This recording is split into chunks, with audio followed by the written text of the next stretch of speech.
vous le dit, la vie d'Édouard Bernays ainsi que son œuvre sont incontournables pour comprendre les mécanismes de la propagande contemporaine. Pour en parler, j'ai le plaisir de recevoir le journaliste franco-hongrois Jan Kaspar. Bonjour Jan Kaspar. Bonjour Martial Bildt. Et vous êtes l'auteur d'un ouvrage sur Bernays intitulé Édouard Bernays, l'homme qui murmurait à l'oreille des foules. C'est aux éditions de la Nouvelle Librairie et c'est en vente sur le site tvl.fr, sur la boutique tvl.fr. Bernays a été classé en 1990 parmi les 100 Américains les plus influents du siècle. Mythe ou réalité, vérité ou propagande? Les deux, évidemment. Il a effectivement eu une influence sur le XXe siècle et on verra par la suite qu'il en a aussi sur le XXIe siècle encore. Il est considéré comme étant le père de la propagande moderne, comme la personne qui a participé à la commission Krill lors de la Première Guerre mondiale, lorsque le président Wilson voulait retourner l'opinion publique et convaincre la population américaine d'entrer en guerre. Il est à l'origine du tabagisme féminin, ou plutôt il serait à l'origine du tabagisme féminin, puisque son rôle a très largement été exagéré dans tout ça. Il est aussi à l'origine du petit déjeuner à l'américaine, et il est surtout l'auteur d'un ouvrage absolument magistral en 1928, Propaganda, où il explique toutes les méthodes de propagande à mettre en place pour manipuler l'opinion, pour influencer l'opinion, que ce soit dans le secteur commercial, le secteur politique, etc. Le fait qu'il ait été classé à la fin du XXe siècle parmi les personnes américaines les plus influentes du XXe siècle, eh bien, c'est tout simplement parce qu'il est mort centenaire, à 104 ans. Donc il a enterré tous ses concurrents puisqu'il y avait beaucoup de ses concurrents dans le domaine des relations publiques, des journalistes, des publicitaires qui étaient au moins aussi influents que lui au XXe siècle. Mais voilà, il a un peu pu embellir son parcours, et par ses relations dans la presse, il a sans doute réussi à convaincre la rédaction du magazine Life de le classer dans ce classement très prestigieux. Et puis, il y a des éléments dans sa biographie qui font qu'on retient son nom plus facilement que d'autres. Exemple, il naît à Vienne en 1891, mais ses parents émigrent rapidement aux États-Unis. Et à lui seul, et vous le dites, il incarne finalement ce basculement qui s'est opéré dans la première partie du XXe siècle, au détriment de l'Europe continentale et au profit déjà du monde anglo-saxon. Il incarne de fait, sans l'avoir voulu, ce basculement qui s'est opéré. Oui, le passage de l'écrit à l'image, le passage de ce qui est solide à ce qui est fluide, le passage du vertical à l'horizontal, enfin toutes ces choses qui vraiment, de manière très très nette, se font au lendemain de la Première Guerre mondiale. Et surtout, en fait, il naît, si j'ose dire, lorsqu'il est encore tout petit. C'est un mythe à lui tout seul, puisque sa famille, sa filiation est absolument extraordinaire. Son père est le frère de la femme, de l'épouse de Sigmund Freud, hein, le fondateur le maître à penser de la psychanalyse, et sa mère est la sœur de Freud. Et c'est un argument de vente à sa filiation freudienne dont il va se servir toute sa vie pour écraser ses concurrents en expliquant qu'il correspond avec son oncle sur des questions de psychologie individuelle, collective, qu'il va faire entrer dans la sphère politique, dans le domaine des relations publiques, toute l'œuvre théorique de son oncle Sigmund Freud. Donc c'est aussi pour ça, en réalité, C'est-à-dire qu'il a réussi à créer l'idée qu'il est le maître de la propagande face à son oncle qui était le maître de la psychologie. Alors que même Freud semble être plus en retrait sur les capacités intellectuelles et sociales de son neveu. Bien sûr, pour des raisons, je dirais, théoriques, et aussi pour des raisons assez morales ou anthropologiques même. C'est-à-dire que Freud reste un Viennois, un cosmopolite, certes, mais un Viennois, donc un Européen. Il est très attaché à la pensée fondamentale. Bien sûr, on peut penser ce qu'on veut de son œuvre, mais c'était quelqu'un d'éminemment lettré, qui a une culture classique, alors que son neveu Édouard, eh bien, il épouse cette vie américaine qui est faite de rapidité, d'image, et qui n'est plus du tout dans le concept, ce qu'aime Freud. Ce sont les raisons, je dirais, concrètes, et pour des raisons théoriques aussi, c'est-à-dire que Freud explique bien que ces méthodes de psychanalyse doivent être appliquées au cas par cas et qu'il ne faut jamais rentrer dans le domaine des foules. Et ça, Bernays va le faire de manière absolument... de manière permanente, tout au cours de sa vie. Il va expliquer qu'il existe un inconscient collectif, des désirs qui ne sont pas cachés sous chaque individu, mais sous toute une foule, et tout son travail va consister à identifier ce sur quoi on peut souffler pour orienter une foule. C'est-à-dire que l'individu passe au second plan, et il s'intéresse à la foule qui avance d'elle-même, qui se soumet de manière volontaire et qui pense qu'elle se libère alors qu'elle se passe les menottes autour du poignet. Vous avez dit précédemment qu'il fait ses premières armes en 1917, c'est-à-dire quand on décide que le peuple américain soutienne la guerre, alors que jusque-là, on a été plutôt dans le camp du pacifisme. Il va donc transformer les opinions publiques. Et puis, il y a deux actions qui vont aussi influencer durablement les opinions publiques. C'est, vous l'avez dit, le tabagisme pour les femmes, c'est-à-dire l'émancipation des femmes par la possibilité de fumer comme les hommes. Et puis aussi, alors, le petit déjeuner américain qu'on nous sert encore dans les hôtels, c'est lui. Oui, alors, trois choses. Le premier, la commission Krill, comme vous le disiez. Donc, on est en 1916, Wilson, le président démocrate, est réélu à plus de 60%, enfin, de manière massive, sur des slogans pacifistes, alors que l'Europe entière est déjà en guerre. C'est-à-dire qu'il explique à sa population que nous ne rentrerons pas en guerre, nous ne mêlons pas ce qui se passe sur le continent européen.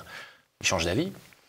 Le 6 avril 1917, il déclare la guerre, après avoir été réélu, il déclare la guerre à l'Allemagne, mais là il a un gros problème, c'est que l'écrasante majorité de la population américaine est pacifiste, voire isolationniste, ne veut pas se mêler des querelles des vieux peuples européens, etc. Donc le 13, une semaine plus tard, avril, il met en place ce qu'on a appelé la commission Krill, du nom de George Krill. Et là, c'est véritablement la première expérience massive et permanente du matin au soir de propagande moderne.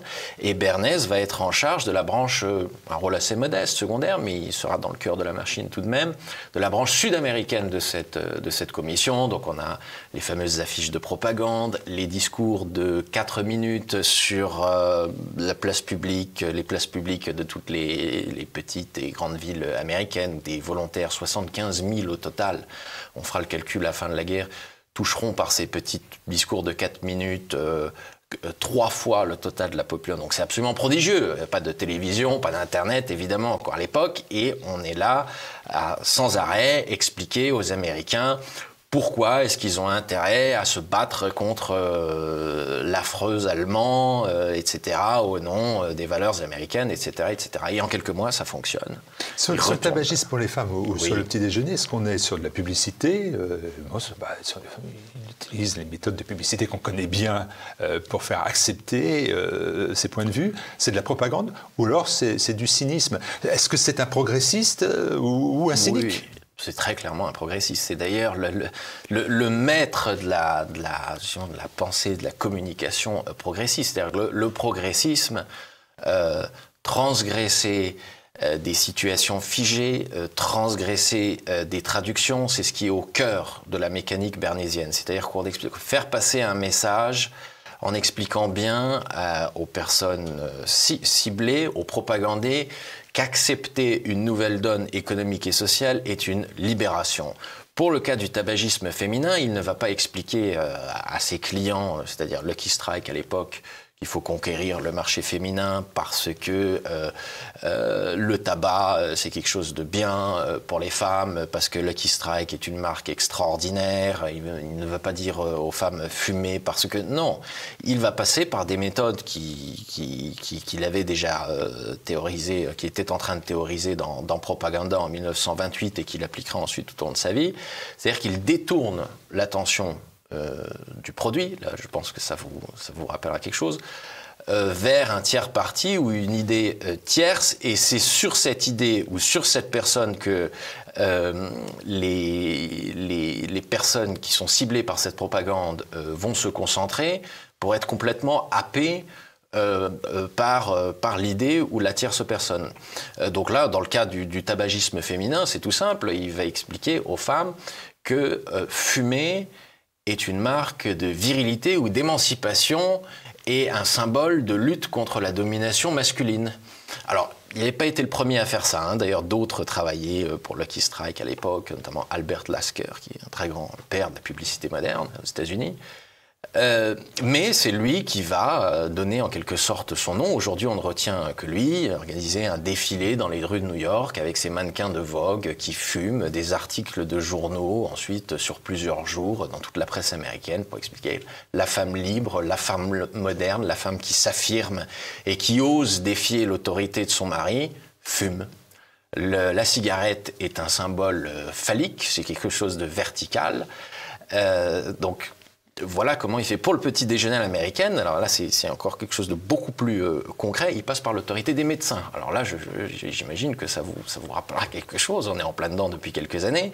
C'est-à-dire qu'il demande à environ 5000 médecins de lui démontrer que le déjeuner frugal n'est pas quelque chose de bon pour la santé et que les Américains ont intérêt à s'alimenter copieusement pour bien commencer leur journée. Bernet était en cheville avec les entreprises de l'agroalimentaire américain, le bacon et les œufs. C'est-à-dire le petit déjeuner américain. Les médecins vont lui dire oui, très bien, recherche, graphique, études à l'appui, c'est très bien de manger très copieusement, très lourdement le matin pour bien débuter sa journée. Il relaye ça dans la presse, la ménagère américaine voit ça, le bon père de famille, et en quelques semaines, les ventes de bacon et d'œufs augmentent. Et on y est encore. Et ça s'est internationalisé. Dans les rues de Paris, on peut trouver bacon and eggs. Voilà. Alors, quels sont les principaux rouages, autres que ceux que vous venez de décrire, de Bernays, qui seraient adaptables finalement, on le voit bien, à la propagande moderne, c'est-à-dire celle que nous subissons en 2023. Vous donnez par exemple comme information que l'idée de Bernays, c'était de ne jamais contraindre pour contraindre. En tout cas, être contraint sans s'en rendre compte, oui, jamais contrainte, c'est-à-dire qu'on est typiquement dans de la propagande horizontale et non dans de la propagande verticale comme on a pu le connaître en Union soviétique ou dans l'Allemagne nazie, c'est-à-dire que là, voilà, il y avait un message très affirmatif, très autoritaire et qui ne s'y soumettait pas pouvait avoir quelques problèmes. Aux États-Unis, dans les années 20, c'était une société qui, au moins en apparence, était parfaitement libre, ça il faut bien le reconnaître.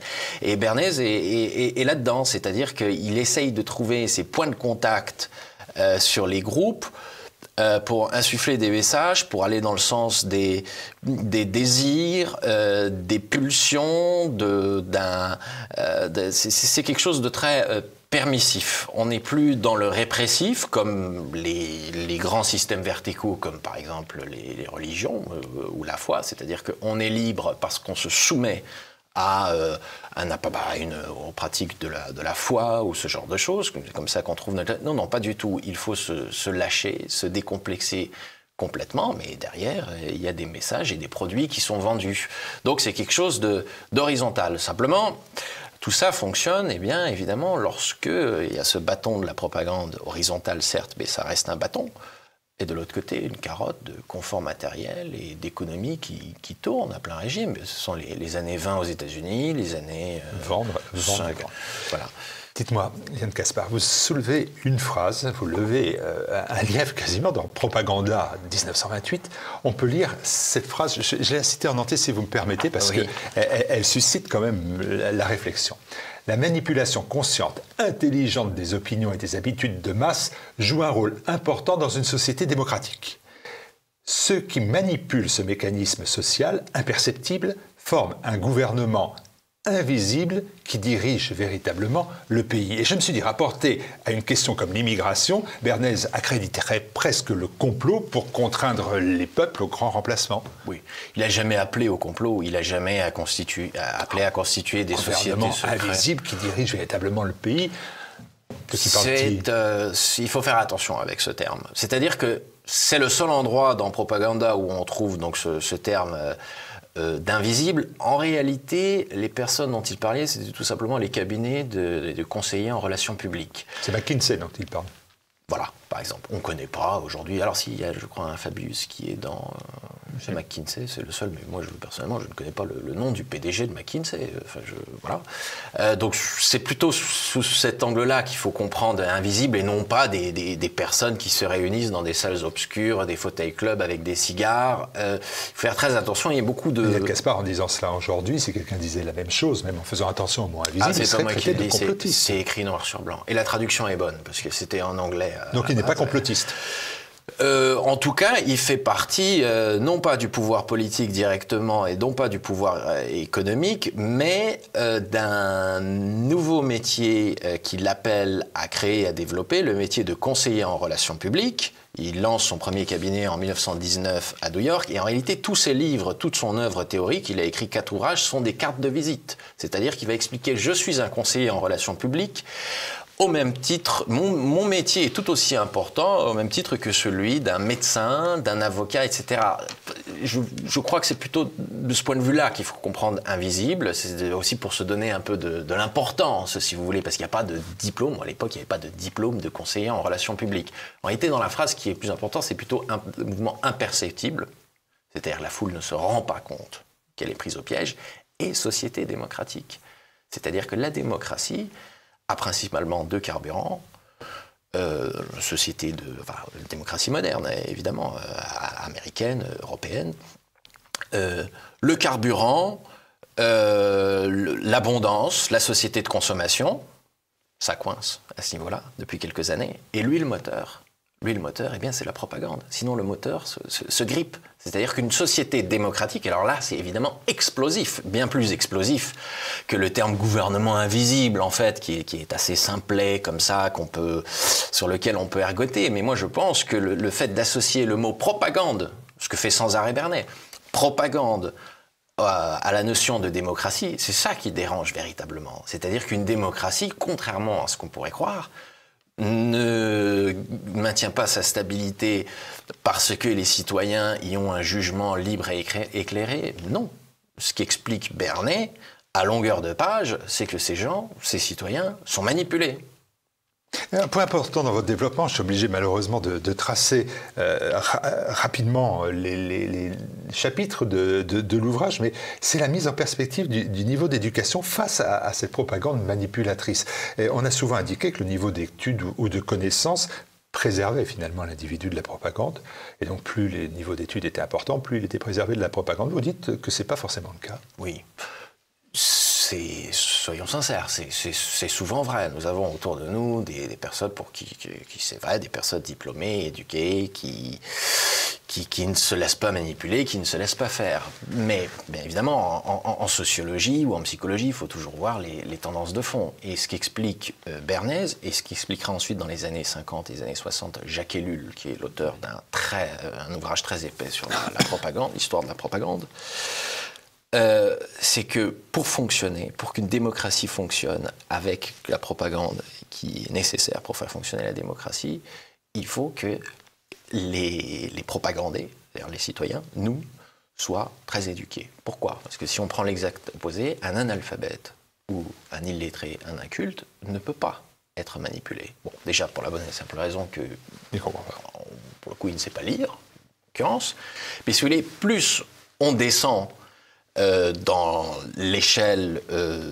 sociale, moins on a de personnes qui sont susceptibles d'être sensibles aux messages qui sont envoyés d'en haut, pour plusieurs raisons. Il y a bien évidemment celle du confort matériel, c'est-à-dire que lorsqu'on vit dans un confort matériel, dans un certain habitus social, pour employer la terminologie de Bourdieu, disons qu'on trouve ça à peu près normal qu'il y ait une élite, des gens en haut qui nous expliquent ce qu'il faut faire, ce qu'il ne faut pas faire, ce qu'on peut penser, ce qu'on ne peut pas penser.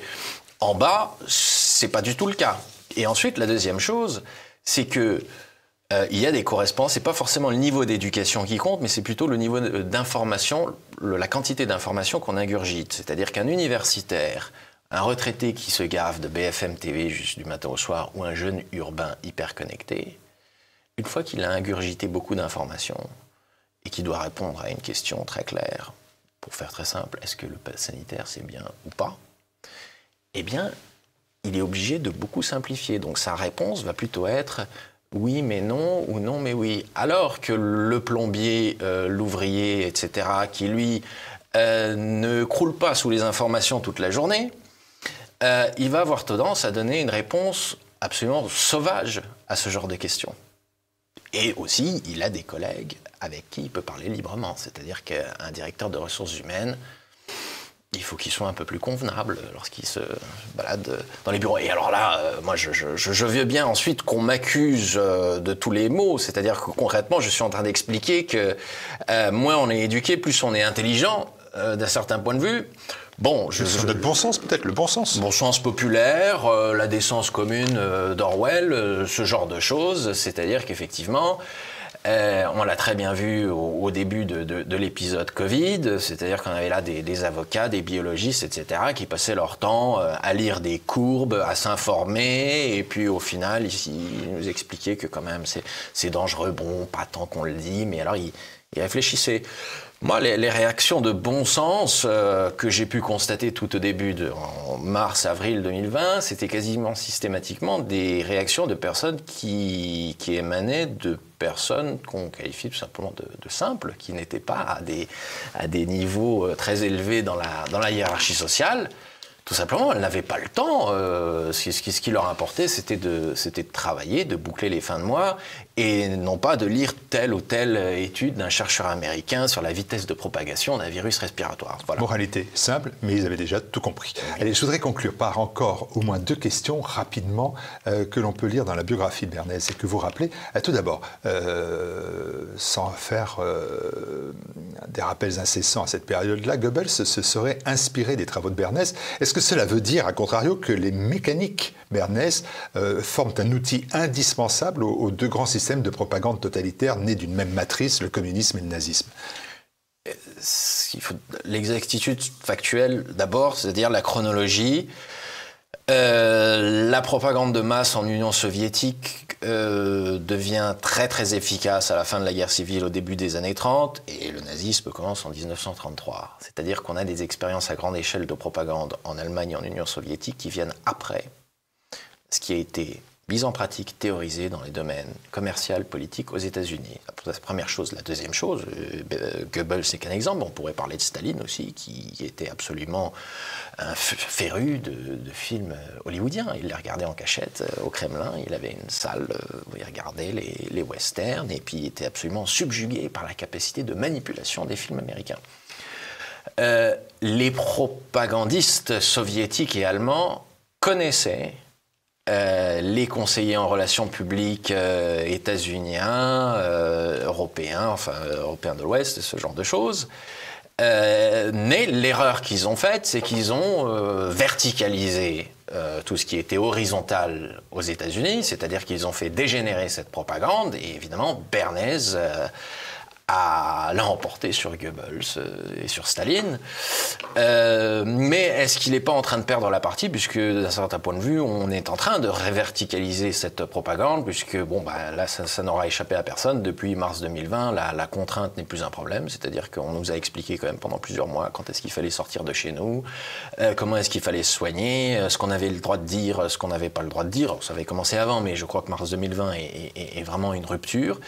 La propagande horizontale moderne à la Édouard Bernays touche peut-être à sa fin. Elle est en train de dégénérer, c'est-à-dire tout ce qui faisait sa subtilité, son côté imperceptible, comme vous le disiez, ne jamais contraindre pour contraindre, tout ça a volé en éclats ces dernières années. Bon, moralité, les totalitaires se sont inspirés d'outils mis au point aux USA. Historiquement, c'est vrai. C'est un scoop. Si Bernays était le double neveu de Freud, il était aussi le grand-oncle de Marc Randolph. Marc Randolph, c'est plus précisément Marc Bernays Randolph, oui. Et c'est le cofondateur de Netflix, ancien PDG de Netflix, le premier. Le cinéma au quotidien, le cinéma dont Bernays disait qu'il est la courroie de transmission la plus efficace de la propagande. La boucle est bouclée. La boucle est bouclée. Si Bernays avait vu ça, il aurait été très très fier de son... Il aurait exulté. Bernays n'a jamais réussi à épouser de campagne hollywoodienne. Il est resté à New York, la radio, la presse. Finalement, il y avait ce fantôme européen qui le hantait un peu, alors que Hollywood dominait déjà à l'époque. Et ce qu'a fait son petit-neveu, ben oui, c'est-à-dire que H24, ce binge-watching, hein, comme disent les Américains, c'est-à-dire que c'est littéralement se shooter à Netflix du matin au soir, passer d'un épisode à l'autre, avec en réalité toujours les mêmes messages sociétaux. J'aime pas trop ce terme, mais il s'agit bien de ça, c'est-à-dire qu'il y a un conditionnement mental, une soumission à tout un appareil idéologique qui se fait par la consommation de Netflix, et ça, Bernays en est rêvé, parce qu'on est installé dans son canapé très confortablement. On est fatigué, mais on arrive à rester éveillé, à regarder ces séries de 21h jusqu'à 3h du matin, et on ne se rend pas compte qu'on est l'objet d'une manipulation. Je ne suis pas en train de dire qu'il faut bouder Netflix, bien au contraire. Moi, il m'arrive de regarder Netflix parce que c'est très important pour savoir voilà, où en sont les maîtres de la propagande actuelle. Voilà, ils sont vraiment en train de penser ça, ils veulent vraiment qu'on pense ça. Donc moi, il m'arrive de jeter un œil à Netflix, mais il faut bien constater qu'il y a véritablement un troupeau, un public sauvage qui se jette dans les bras de cette société américaine, et c'est absolument déplorable. Voilà, des outils, Yann Gaspard, TVL en a mis en place contre Netflix, premièrement à travers un ouvrage d'Édouard Chano qui était aux éditions de la Nouvelle Librairie, et qui évoque tout ce mécanisme de Netflix. Et puis nous avons, nous, une émission qui leur est quasiment consacrée, qui s'appelle Tueur en série, une fois tous les 15 jours le samedi, où nous décryptons, déconstruisons les émissions ou les séries ou les films de Netflix. Donc voilà, nous avons vu comme quoi Netflix pouvait être la courroie de transmission la plus efficace aussi de la propagande. Allez, on va arrêter là, mais j'invite tous les téléspectateurs à se jeter sur ce petit ouvrage intéressant, même passionnant, d'Edouard Bernays, L'homme qui murmurait à l'oreille des foules et dont le travail n'a pas fini de continuer à agir sur les foules du XXIe siècle. Merci à vous, Yann Gaspard. Merci à vous. Budapest. Merci.